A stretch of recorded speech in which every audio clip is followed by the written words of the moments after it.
Hey guys, it's Jan, also known as Unbluster, and today we are taking a look at something very special. The Mini F1 series Benetton 192, the one that had the Ford engine from back in the day. Of course, as you could see, 192 from the 1992 series on Formula One. And if you guys look closely enough, you can recognize the face on that car. I'm not sure if it was actually official on the sticker sheet, but I think maybe it would probably say, I don't know. I don't know if it would say Schumacher somewhere, but yeah, that's Schumacher right there in his, I think, second season in Formula One. I think he started in 1991. And this was a car that won him his first race in the rain, you know. And basically, that's one of the good indicators that you know that he's one of the good drivers. And he ended up being one of the best drivers of all time. All right, so let's go ahead and take a look at around the box. Yeah, it's basically a two-wheel drive car, you know, right there. Has that rare, very rare motor design, a little transverse. Actually, no, it's mounted lengthwise like this. I mean sideways, I'm sorry.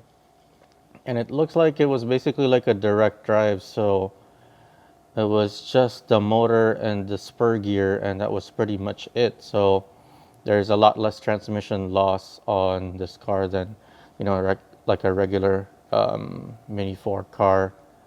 And it looks like the motor was even upside down too. So that's actually pretty cool. That's interesting. I'd never actually built one of these. And then um, the front actually, does it steer? Oh no, it doesn't. I think you could get parts that would actually kind of steer the front wheels, but those are like extra parts. I don't think we've done that on the channel, but I do have a friend that has that. So I think at some point we're actually going to take a look at an actual Mini F1 car. But yeah, this is, I think, the oldest kit that I've seen, or at least I've shown you guys on the channel. And I want to thank my friend Francis for letting me borrow this kit so that we could feature this on the channel. Thanks for sharing it, man. And yeah, this is a legendary car from back in the day. Um, they didn't have the B192 until the fourth race of the season, so I think maybe if there had been um, the opportunity for them to be able to actually start it from the beginning, from the first few races, maybe it would have turned out differently, but I'm not sure because Schumacher was doing pretty well. He ended up second on a few of the races, but yeah, he was scoring a decent amount of points. So let's look at this. Oh, look at this item number 28007, a completely different type of part number, and 800 yen. Let's look at the year real quick, from 1993. So this was actually made just the following year from from the season. Let's go ahead and take a look. Actually, a pretty convenient time for Tamiya to actually make these kits for us, at least at the time. They had the license to be able to make them. So look at that. You can see UCB, United Colors of Benetton, the mobile one, the Sanyo branding.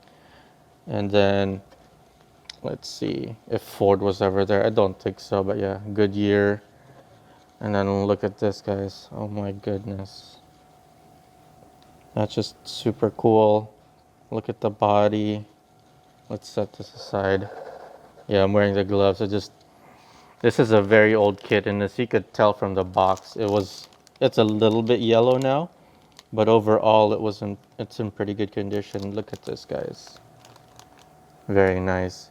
Yeah, of course they made it a little bit narrow so that it could fit the track, but yeah, look at that. That's so cool. The wheels are so different from back in the day too. From nowadays in Formula One, it's a completely different type of, design. But you can see the inspiration from the current years where there's like a little bit of a higher nose, and then that rear wing right there. That's pretty cool.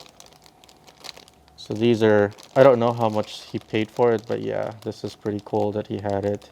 I think one of our other friends had it and then sold it to Francis. So yeah, this is pretty cool. right here.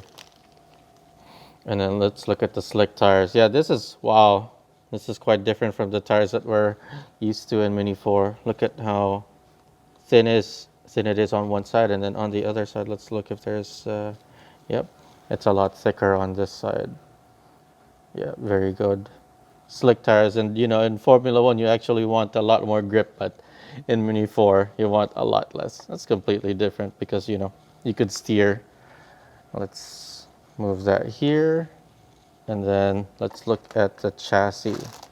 I'd never actually seen the chassis bare bones like this. I've seen them built. Yeah, if you actually visit DXN Provisions, you can see one of our other friends, Brendan's got a couple of them built and they're on display here at DXN. So if you guys want to check that out, go ahead and visit us at Arcadia and SoCal, and then you guys can see these built. And he's got some of those stuff up, like hop up as well. So look at how low that is. It's like the batteries are right on the bottom. So it was actually very well designed even from back in the day. They knew that they had to keep it low because, you know, Formula 1 keeps its center of mass as low as possible. Clearance is very low. This is essentially like a high-speed car because a lot of the torque is just, you know, pretty much all the torque is compressed into the back. Everything's in the back. There's no axle that travels power to the front. And the chassis looks almost like it's in a lot more pieces than the new ones. Of course, you could see like on the VZ right nowadays, you have the rear and then the front.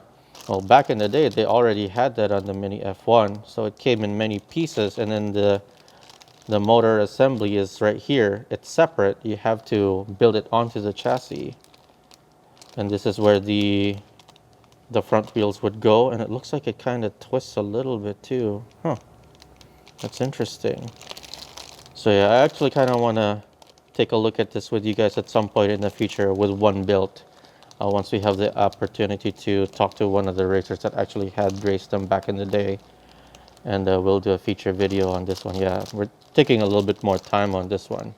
This one's a much more special kit, guys. And then over here, let's look at the hardware. Is that okay? At least it's loose. There you go, an original blue and Bell Mabuchi motor. Look at that. You can see Mabuchi, and then the wind, from what I can tell, is blue. I think it's blue. Let me see. I don't know if you guys can see that.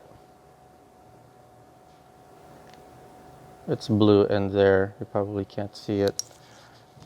Yeah, that's a blue wind motor. And then it looks like there's two different gear ratios. So we'll look at the manual and find out what the different gear ratios are. You can see the different pinion right there. A 10-tooth pinion. There you go. So that has a lot more higher top speed, and there's different ratios as you can see. Maybe there's two different pinions. Oh, yeah, there are. I think the higher ratio is the blue and the 8-tooth, and then the what do you call it? The lower ratio, meaning the higher top speed, is the gray and the 10-tooth right there. So as you can see, there's two different axles. One looks like it's black. Huh. I wonder what that is. And then I'm guessing this might be for the front. Maybe the back is a little bit wider than the front. All right, so let's take a look over here. Yeah, sorry guys, I don't know as much about this stuff, but we can learn as we read it right here. This is honestly the first manual that I'm actually going to take a look at in a long time. All right. It's pretty cool. Different pieces on the body. And let's look at the chassis right there. Yeah, so it came in essentially at least three pieces. The 8-tooth, it doesn't say what, let me see, does it say the gear ratio? The 8-tooth with a 40 turn. I'm sure we could do the math on it to figure out what the ratio is. And then the 10 tooth with the 38 turn. So if one of you guys can do the math and then put it on the comments on the section down below, please do. I'm not going to do that while I'm recording because I wanted to unbox this just cold without actually having opened it before. Just, you know, pure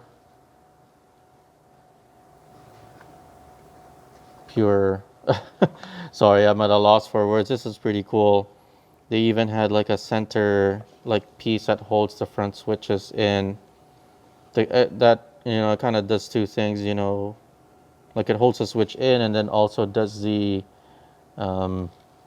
add to the rigidity of the chassis as well. Yeah, and then of course, as you guys can see, the motor is like they come in at an angle and they lock down and they snap in. I'm guessing it gets screwed in too. No, I'm not sure. Maybe it doesn't. Maybe it's just snapped in. And then the terminals get added later on and then that gets locked down too. That's pretty cool design. Right there. But yeah, I was saying is that just like pure first reaction essentially for this type of kit. Yeah, because I'd never built one myself. I was 8 years old at the time and I don't think I really knew about Mini 4 yet or Mini F1. I remember seeing them, but like I never took them apart. Okay, so the longer black shaft, oh, that goes to the front. Huh, that's interesting. Black shaft, long. The black shaft is long. Silver shaft is short.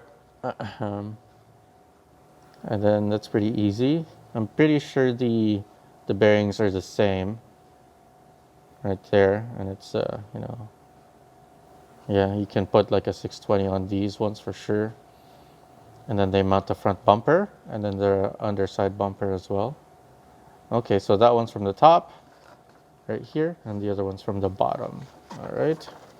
Oh, and it's kind of like a side load battery type of system. That's cool.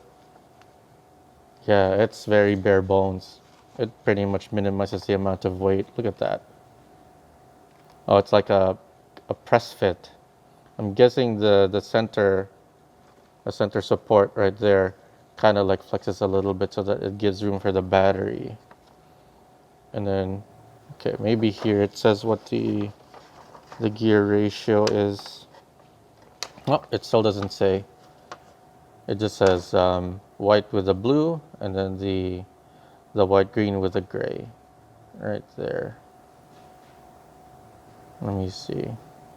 How to remove the pinion gear. Oh, the bumper has a way for you to be able to remove the pinion gear. That's funny. And over here, separately sold ball bearings, item number 15034 can be used separately. That's really cool, guys. Wow. Sorry, I got distracted by the manual. Let's go back to the hardware. I forgot to mention to you guys, look at that grease right there. That's definitely an original grease from back in the day. That's crazy, look at that. Yeah, that's how you know it's an original. You have the two different gear ratios from back in the day right there. And then let's look at the stickers lastly. So here you go. Wow. Look at this. Blue. Right there. UCB, United Colors of Benetton, Mobile 1, Goodyear, Sanyo, Mini F1. It does not say any of the drivers' names, unfortunately. Oh, it says Ford. Okay, that's cool. Reporter Parfum. Oh, that's got to be like one of the weird sponsors that got on the car. Right there. Very cool, guys. Yeah. Just like that's a really cool look at history from back in the day. Right there. Wow, so all right guys, so we're gonna go ahead and rate this kit in terms of value, collectability, and upgradability. So let's put this aside. So for value, I don't know. I didn't pay for this kit. I'm just gonna assume that it wasn't, it wasn't a bad price. Basically, I'm gonna give it an 8, or actually no, we'll give it a 7 because I don't, just we're gonna leave it in the middle of the range. We don't know exactly how much was paid for it, and I didn't actually look up the price on it. But this has got to be kind of pricey, but not super pricey. They have not reissued this because of the license. I've talked about one of the criteria that I would like to basically use for collectability, and one of them specifically for the Japan Cup years. And this is another one of the criteria. Like if it's a licensed product, there's a lot less likelihood that they're going to reissue them, even though they still have the molds. So they can't because, they have to go pay F1 to be able to do that. So we'll just leave the value at 7 for now. And then for collectability, yeah, this is from 1993, and then this was the first car in which Michael Schumacher won his first race. So I'm gonna have to give it something like like a 15 or something like that. So we'll just add that in there. And then for upgradability, yeah, let's be realistic, guys. If you get one of these, I highly recommend that you do not build it and race it, because of how few there are in the world. There isn't a lot, and I mean, this is a kit from 1993. Realistically, if you try and race this thing, it's probably gonna break, and you are gonna cry, and I'm gonna cry. So we don't want that to happen. So I'm gonna give it maybe like a 3, and then we'll just add that all up, and then put the score over here, as the average. And yeah, there you have it, guys. This has been my unboxing and overview of the Mini F1 Benetton 192 Ford. Thanks for watching. Thank you for joining me in this video. And yeah, thanks again to Francis for letting us share with this experience of having this kit. Yeah, thanks for watching. If you'd like to see more videos like this, please like, subscribe, and share. And thanks for watching. Go race.